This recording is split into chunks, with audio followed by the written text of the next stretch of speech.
નમસ્કાર વિદ્યાર્થી મિત્રો, ગત વિડિયો લેક્ચરમાં આપણે તત્કાલીન વેગની વાત કરી અને આજે આપણે જો સ્થાન સમય સાથે કઈ રીતે બદલતું હોય એ જાણતા હોય તો તેના પરથી તત્કાલીન વેગ કેવી રીતે મેળવવો એની આપણે વાત કરશું।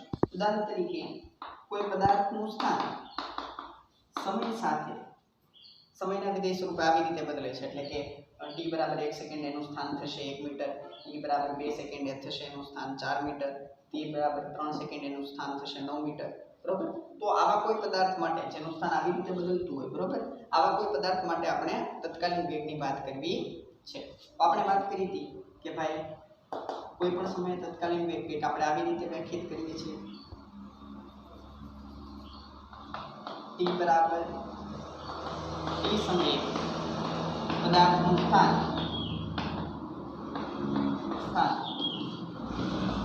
આપણે આવી રીતે દર્શાવીએ, બરોબર। t બરાબર t પ્લસ ડેલ્ટા t સમયે પદાર્થનું સ્થાન આપણે આના વડે દર્શાવીએ, t પ્લસ ડેલ્ટા t આવી રીતે દર્શાવીએ, બરોબર। તો જો સમયગાળો ખૂબ નાનો હોય, સમયગાળાને લક્ષ્યમાં લઈએ, સમયગાળા કેવો લઈએ, ખૂબ નાનો લઈએ, તો ડેલ્ટા x ભાગ્યા ડેલ્ટા t આપણને શું મળશે? કોઈ પણ t બરાબર t સમયે તત્કાલીન વેગ જેને આપણે dx બાય dt પણ કહીશું, x નું સમયની સાપેક્ષે વિકલિત, બરોબર। તો જો આપણે વાત કરીએ, બરોબર, તો અહીંયા તત્કાલીન વેગ v થશે। આ સમયગાળામાં વાત કરીએ, આ ડેલ્ટા t સમયગાળામાં વાત કરીએ તો અંતિમ સ્થાન થશે t plus delta t minus x at t ભાગ્યા સમયગાળો થશે t2 માઈનસ t1, અંતિમ સમય છે આ માઈનસ પ્રારંભિક સમય છે આ, t થી આપણે t પ્લસ ડેલ્ટા t સમયગાળાની વાત કરીએ છીએ, બરોબર। તો જો t સમયે તો સ્થાન તમને ખ્યાલ છે t સ્ક્વેર છે, બરોબર। આપણે સ્થાન મેળવવાનું છે t પ્લસ ડેલ્ટા t સમય, t પ્લસ ડેલ્ટા t સમયનું સ્થાન થશે t ની જગ્યાએ, અહીંયા t ની જગ્યાએ હું મૂક્યું t પ્લસ ડેલ્ટા t, તો અહીંયા આપણે શું મૂકશું? t ની જગ્યાએ t પ્લસ ડેલ્ટા t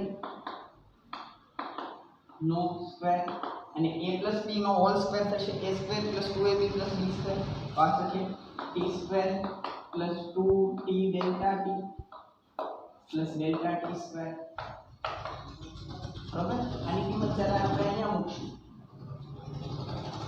ફરી વાર તો આપણે આને t બરાબર t સમય તત્કાલીન વેગ કેવો હોય એની વ્યાખ્યા છે, સમયગાળો કેવો લેવો પડશે? ખૂબ નાનો। તો v થશે limit delta t tends to 0, કિંમત મૂકું છું, જો xt plus delta t, xt plus delta t છે આ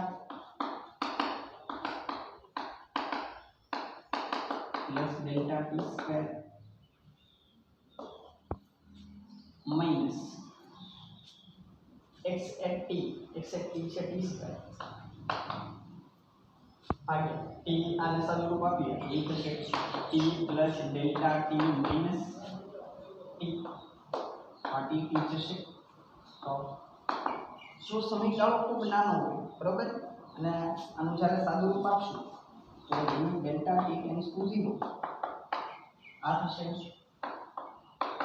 t square plus 2t delta t plus delta t square minus t ભાગ્યા ડેલ્ટા t આ કટ થઈ જશે। તો હવે જો ડેલ્ટા t ખૂબ નાનો હોય તો એનો વર્ગ એના કરતાં પણ નાનો હશે, તો આ બંને પદોની સરખામણી કરીએ તો આ પદ એ આ પદ કરતાં ઘણું મોટું હશે। જ્યારે ડેલ્ટા t ખૂબ નાનો હોય, ખૂબ નાની સંખ્યાનો વર્ગ 0.01 નો વર્ગ કરો તો 0.001 મળશે, બરોબર। તો આ પદની સાપેક્ષે આ પદ કેવું હશે? ખૂબ નાનું હશે, તો એને અવગણી શકશું, બરોબર। આ બંનેના સરવાળામાં એ કંઈક પદ છે એમાં જો ખૂબ નાનું પદ ઉમેરીએ તો આ પદને આપણે અવગણી શકીએ, તો આ થશે 2t ડેલ્ટા t ભાગ્યા ડેલ્ટા t, આને અવગણી નાખો, બરોબર। તો આ ડેલ્ટા t ઉડી જશે તો તમને વિકલિત શું મળશે? 2t મળશે, બરોબર। તો શું ખબર પડી? તો કે જો x બરાબર t સ્ક્વેર હોય તો dx બાય dt શું થશે?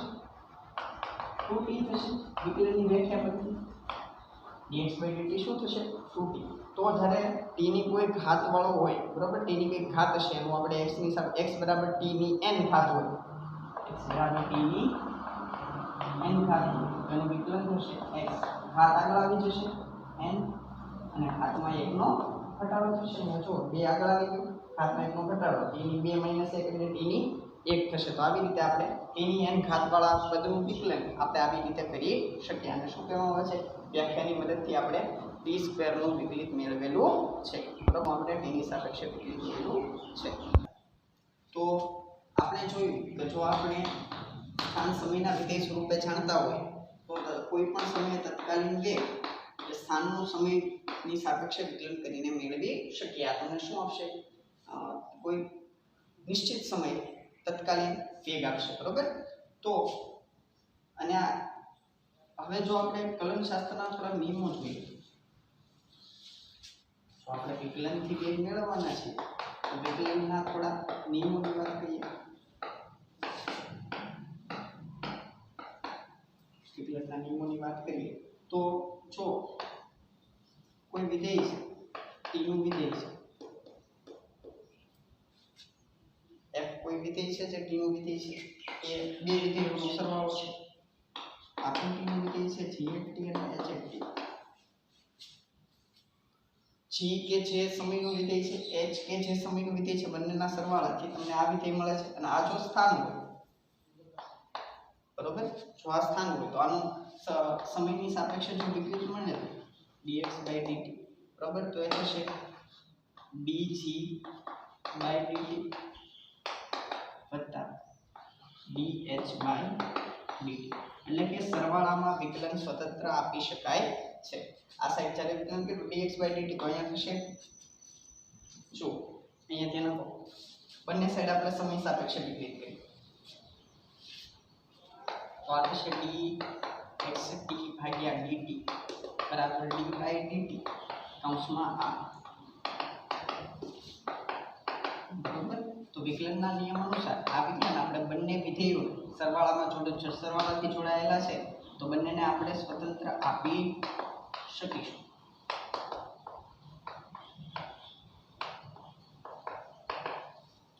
બરોબર, ત્યારબાદ જો t ની n ઘાત હોય, x/t બરાબર જો t ની n ઘાત હોય, બાદબાકીનો પણ આવો નિયમ થશે. સોરી, બાદબાકીની પણ વાત કરીએ કે જો x/t બરાબર gt - ht હશે તો dx/dt એ થશે dg/dt minus dh/dt. અહીંયા કૌંસમાં t લખવા g એ t નું વિધેય છે એવું દર્શાવવા માટે t લખીએ છીએ, બાકી દર્શાવવાની ખાસ જરૂર છે નહીં. બરોબર, પછી જો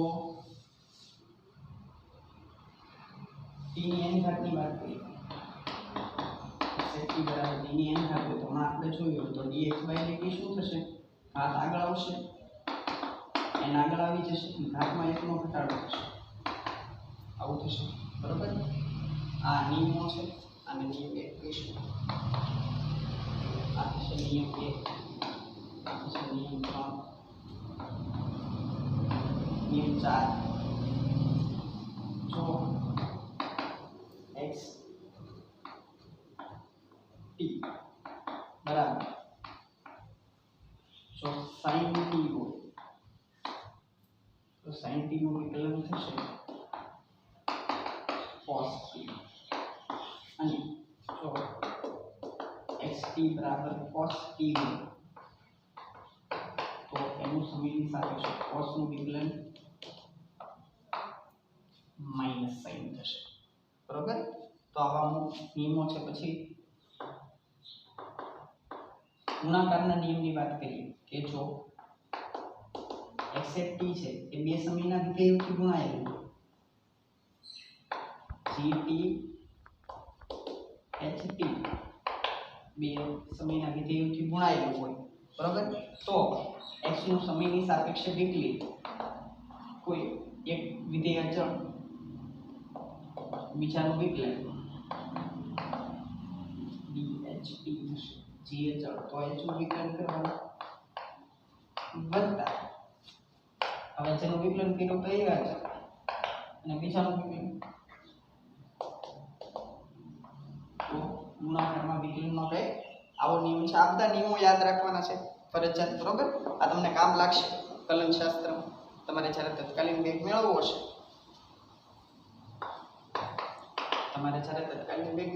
જ્યારે તમને સ્થાન સમયના વિધેય સ્વરૂપે ખબર હશે તો તત્કાલીન વેગ મેળવવામાં આ બધા નિયમો કામ લાગશે. આગળ જતા જેમ આપણે વધુ જટિલ વિકલન કરતા જશું એવી રીતે આપણે આગળના નિયમો જરૂર પ્રમાણે જોતા જશું.